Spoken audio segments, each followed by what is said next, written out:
If you think office politics are fake, I already know something about you. You're not powerful, and you never will be. And before you get offended, good. Because the people who hate this conversation the most are the ones being quietly overranked every year. Office politics aren't fake. They're just invisible to people who don't understand it. Now, there's a group of professionals who love to say, I don't play politics, I just do my job. Okay, that sentence has ended more careers than layoffs. Let me explain. Calling politics fake is how people protect their ego when they don't understand influence. Hard truth, you don't avoid politics because you're ethical. You avoid politics because you don't know how to navigate them. Let's get one thing straight. Office politics is not gossip, manipulation, or kissing you know what. Now, who gets visibility? Who gets believed? Who gets defended? Who gets promoted? Who gets protected when things go wrong? That's politics. And it exists whether you participate or not. Now, not playing doesn't make you neutral. It makes you irrelevant.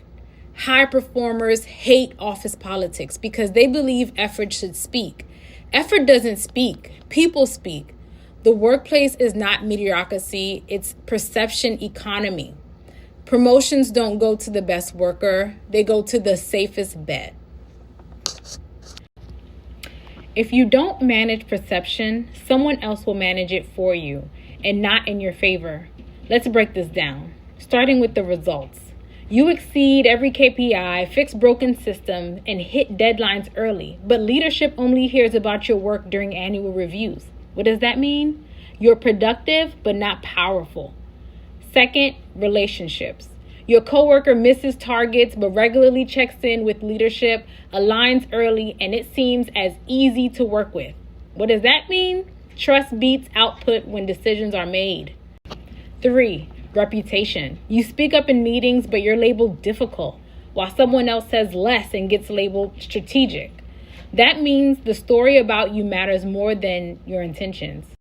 4, visibility. You solve a major problem quietly, someone else is summarizing it in a meeting, and then they become the face of the win. AKA, unseen excellence might as well not exist.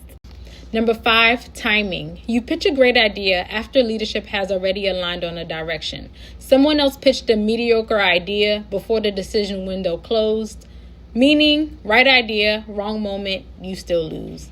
You can be exceptional at one and still lose to someone average who understands all 5. Let's talk about authenticity.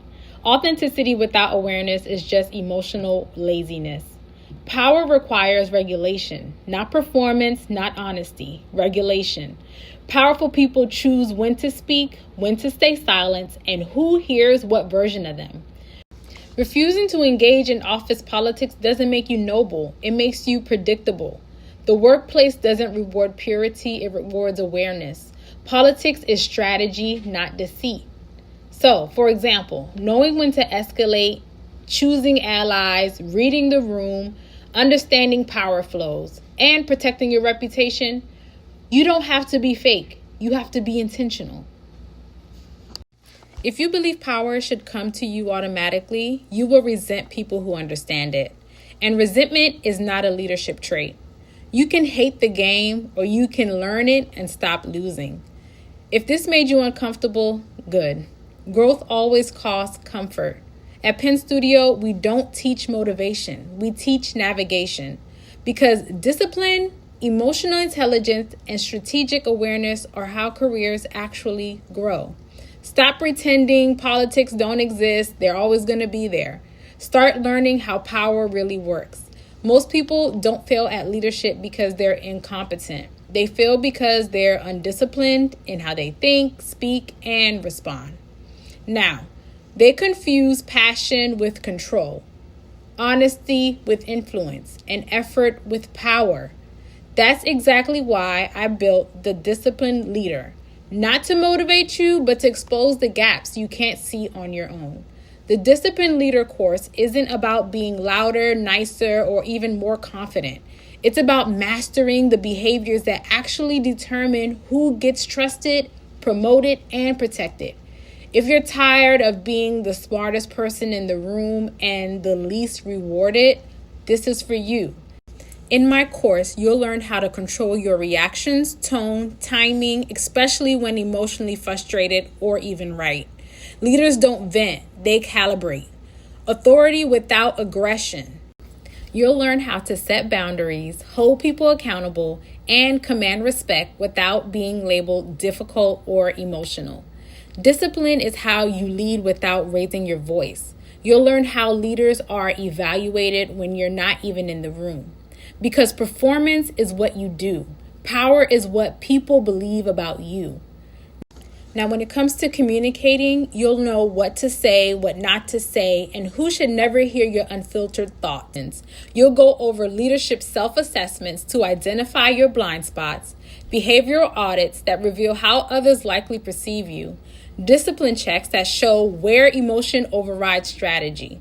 Most people think they're self-aware. The assessment proves otherwise. Now, you're not tested on theory, you're tested on reality. You'll be forced to choose responses and see the leadership cost of each one. This is where discipline separates leaders from liabilities. The book is the foundation because the disciplined leader breaks down why most leaders fail, not because they lack skill, but because they lack control. If you've been overlooked, misunderstood, or underestimated, this course will show you why. And more importantly, what to do about it. Now, if you haven't already, make sure you hit subscribe and follow for more of this leadership content. See you guys next time.